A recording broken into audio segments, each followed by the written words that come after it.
ప్రధాని మోడీ కార్పొరేట్లకు 14 లక్షల కోట్లు మాఫీ చేశారని అన్నారు మాజీ మంత్రి కేటీఆర్. ఇది తప్పని నిరూపిస్తే రాజీనామా చేస్తానంటూ సవాల్ చేశారు. కార్పొరేట్ దోస్తులకు ప్రధాని మోడీ పెట్టే ఖర్చు దేశ రైతాంగానికి ఖర్చు ఎందుకు పెట్టడం లేదని ప్రశ్నించారు కేటీఆర్. ఒక దిక్కేమో టోలు, ఇంకో దిక్కేమో ఇదే పెట్రోల్ డీజిల్ మీద సెస్సులేసి పైసలు గుంజుడు.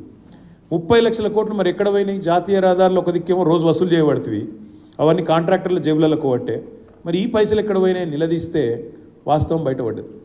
వాస్తవం ఏంటి అంటే ఈ 30 లక్షల కోట్లకి వెళ్ళే 14.5 లక్షల కోట్ల రూపాయల రుణమాఫీ చేసిండు ఎవలకు? అదానికి, అంబానీకి, పెద్ద పెద్ద కార్పొరేట్లకు నరేంద్ర మోడీ. 14.5 లక్షల కోట్లు అంటే కాకులను కొట్టి గద్దలకు పెట్టినట్టు ఒక గిది నరేంద్ర మోడీ ప్రభుత్వం యొక్క నీతి. 14.5 లక్షల కోట్ల రుణమాఫీ.